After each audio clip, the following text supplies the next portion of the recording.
Hello and welcome back to the channel. So Manchester is red once again. The Manchester derby happened yesterday and Manchester United ended up winning the game 2-1 thanks to goals from Bruno Fernandes and Marcus Rashford. But before we get into the video, I just want to state that City fans can cry about it. I do not care. I know there's been a lot of controversy about Bruno Fernandes' goal, so if you did not watch the game, I'll spell it out for you just like I'm a scoreline app or something. Basically, so the game started off, the first half was a bit dull, mainly because United were organised, trying to frustrate City in a way, make sure we don't concede the first goal, and Man City were trying to push, but equally making lots of passing mistakes, which is unlike them. But Manchester United kind of frustrated Man City in the first half because we were so organised, and our defensive line, you'd think that you'd think organised meant extremely defensive, but you'd actually be wrong. Our back line was kind of up and down the whole game. You know, we were sometimes deep, sometimes up high. It was a very intelligent way of setting up our team to play against City, which ended up working in the first half. So second half, Anthony Martial is replaced by Antony, and that just threw the entire team off. We stepped out onto the field and we just ran around like a bunch of headless chickens. We conceded a goal against Jack Grealish because Aaron Wan-Bissaka does not know how to defend his back post. Again, basically Aaron Wan-Bissaka just can't defend his back post. If a cross goes into the back post, he's not there. Literally on a cross he turns into a midfielder or something. He's just not in his position, not marking his players.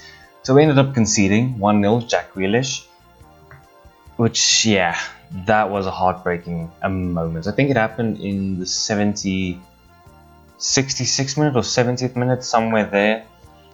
And then after looking terrible, Manchester United were down and beat, just awful. We just couldn't do anything. They looked tired, they looked lost of belief. It was just an awful performance for the next 15 minutes. Then Erik ten Hag, with his genius plans, brings on Alejandro Garnacho, and boom, that entire team just sprung to life. Everything just suddenly, there was this energy within the players to actually do something. So a go ahead, Marcus Rashford and Bruno Fernandes are heading to goal. I think it's a 2 against 3, so it's just Marcus Rashford and Bruno Fernandes against the 3 City defenders. And basically what happened was Marcus Rashford was kind of guarding the ball on the one side. Basically Marcus Rashford was on the right side of the ball, Bruno on the left side. Marcus Rashford was kind of guarding the ball, keeping the City players off it, and Bruno just hit it. And he scored the goal. Ederson tried to run up and take the ball, which he failed, and Bruno Fernandes just slotted it in. And the thing is, there were shouts of it being offside, Marcus Rashford interfering with play, and a bunch of that stuff. But the goal was given, so I don't care. I really do not care. You can cry about it, I do not care, we won. But basically, so the goal went in, City fans went crazy, the ref looked at it, gave the goal 1-1 equalizer. So, literally 2 minutes later, not even 2 minutes later, Alejandro Garnacho runs on the left side of the wing. Marcus Rashford is making a darting run into the box. Garnacho tries to cross it. He hits a City defender. He basically spins around, spins the defender, completely fools him, and just passes it to Marcus Rashford, who gets the tap in. And it's 2-1 for Manchester United in the Manchester derby. It was just, look, I'm not sure. It's very good for United to be winning games like these, where I don't think we deserve to. I think it's hard to say if we actually deserve the win or not, because in some ways I think a draw would have been a very fair result. But winning the game just is actually a massive thing for Manchester United, because winning games when you probably deserve a draw is massive. Thing is, it's just so nice to see progress from this Manchester United team, because if you go back to last year under Ole Gunnar Solskjaer and Ralf Rangnick, if we went down 1-0, we would just lie down and probably just die right there. lose 1-0, the game's over. If we conceded last year, the game was over. We would have done nothing. The game would have ended 1-0, or we would have been embarrassed through the rest of the game. But this game, it was different. Finally, there's progress within this Manchester United squad. We actually went 1-0 down. We brought Alejandro Garnacho up, and the entire team just turned into energy bunnies. Just sprinted, kept trying to get a goal, and ended up winning the game. Which is literally, it's massive. It's insane to see the progress that Erik ten Hag has actually brought to this team. Because last year, we would have lost that game 3-0. We would have, let's be honest. We would have lost that game 3-0 last year if it's not for Erik ten Hag and the people he's brought in and the spirit that he's put into this team. It's insane. It's really, it brings tears to my eyes to see this. It's insane. It's really, really entertaining. The thing is, there's still a doubt if Manchester United can get top 4. And before you go mad and think, but how? You just beat Manchester City. You've on a fantastic run. You know, you've got Arsenal next, and all signs point towards us finishing top 4. But the thing is, you have to remember, we don't have players.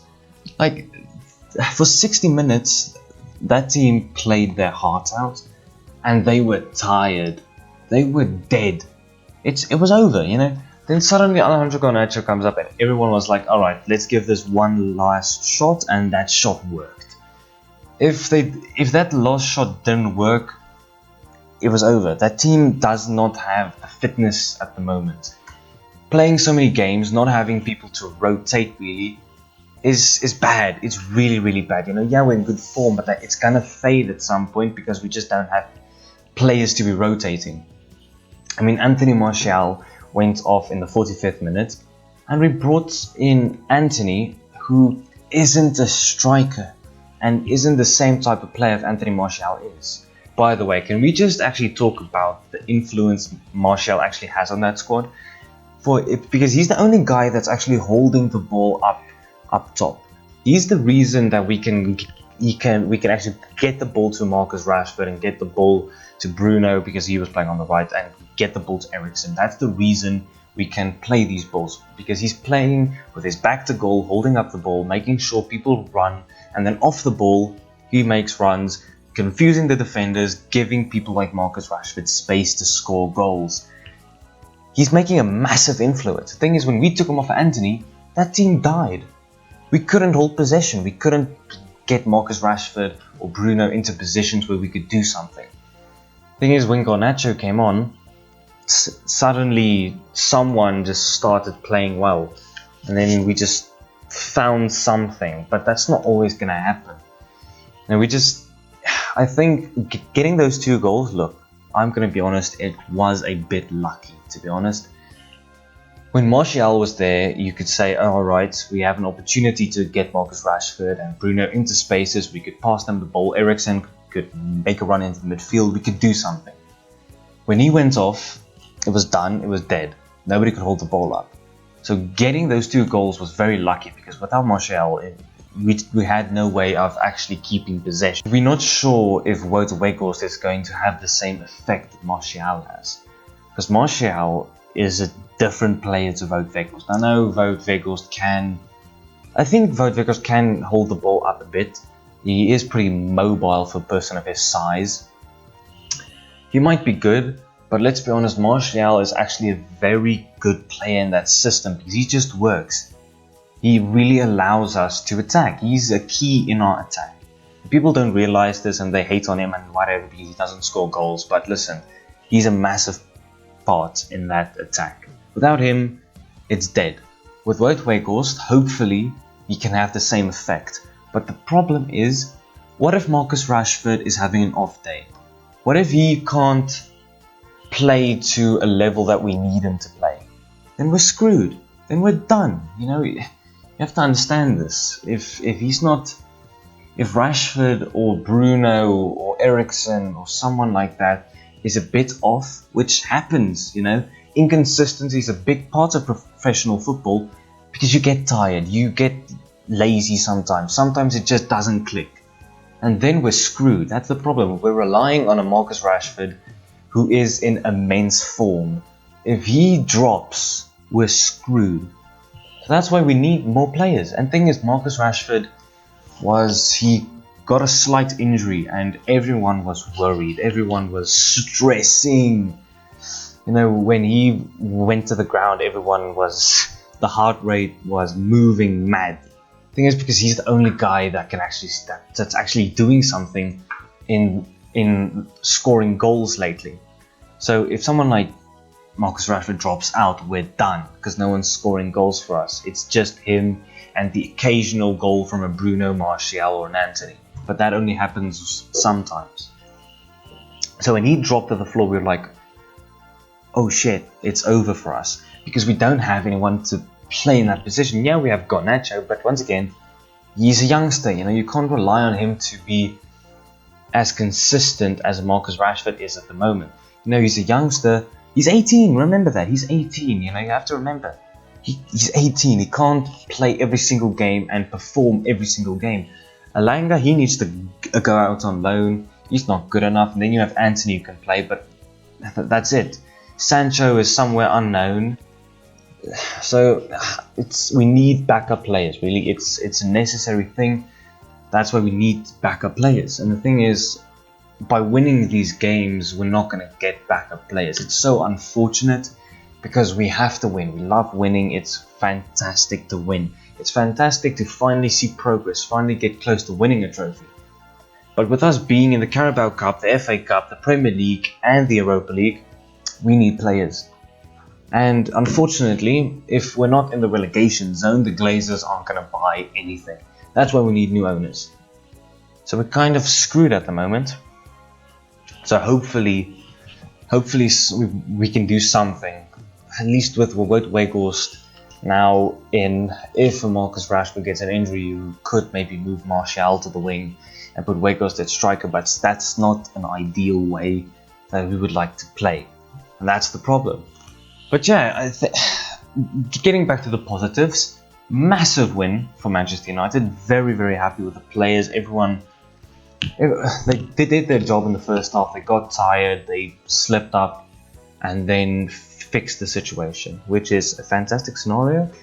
Let's hope we can do it against Arsenal. But yeah, that's my opinion on the Manchester derby. Fantastic result for United. Can United get top 4? Who knows? Do you think we need to buy players? Yeah, just let me know your opinion. If you enjoyed the video, leave a like, subscribe maybe. I'll see you guys in the next video. Thank you for watching and have a nice day.